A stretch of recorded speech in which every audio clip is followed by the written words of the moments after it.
তুমি এখন আর আমার কেউ না সুমন। ছবির নাম প্রিয়তমা।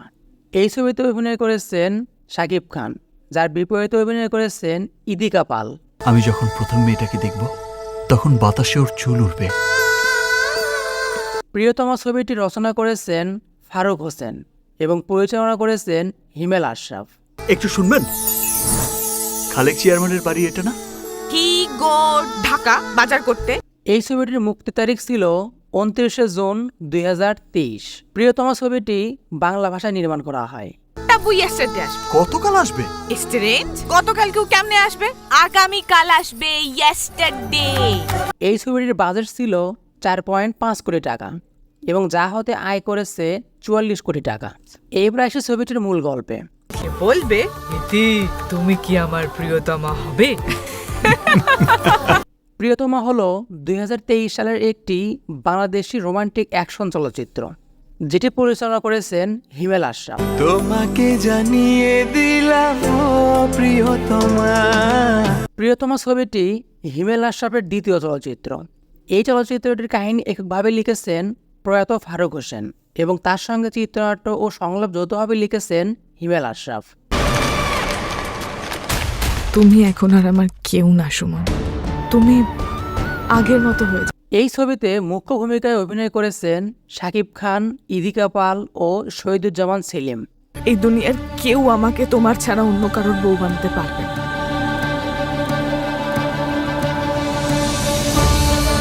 এই ছবিটি 29শে জুন 2023 সালে বাংলাদেশে মুক্তি পায়, 7ই জুলাই 2023 সালে উত্তর আমেরিকায় মুক্তি পায় এবং 3ই নভেম্বর 2023 ভারতে মুক্তি পায়। ঈশ্বর কি তোমার আমার মিলন লিখতে পারতো না? এত ভালোবাসি বলেই বোধহয় দূরে সরে যাচ্ছে। এইবার আসি দরদ মুভির কাছে। ফাতেমা, আমি তুলু মিয়া, তোমাকে ভালোবাসি, বিয়ে করবে আমাকে? ছবির নাম দরদ, যেখানে অভিনয় করেছেন শাকিব খান এবং যার বিপরীতে অভিনয় করেছেন সোনালী চৌহান। তুমি তো বললে থানায় গিয়ে সব দোষ স্বীকার করবে। জান, স্যারেন্ডারি যখন করব তখন ভিলেন হিরো সেজেই করব। দরদ ছবিটির রচনা ও পরিচালনা করেছেন অনন্য মামুন। এই ছবিটির মুক্তি তারিখ ছিল 15 নভেম্বর 2024।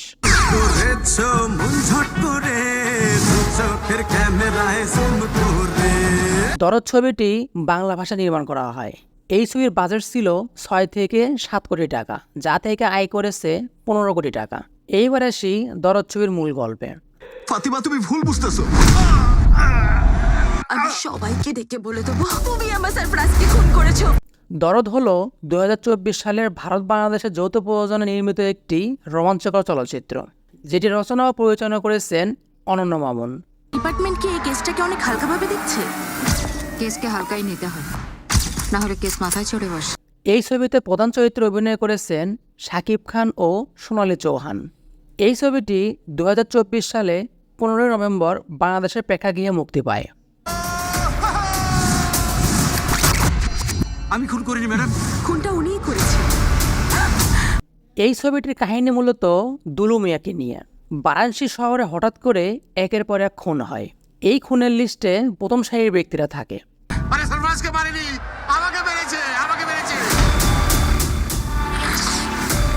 বিশিষ্ট ব্যক্তিরা পরপর খুন হতেই নড়েচড়ে বসে পুলিশ এবং শুরু হয় তদন্ত। This is not a normal case.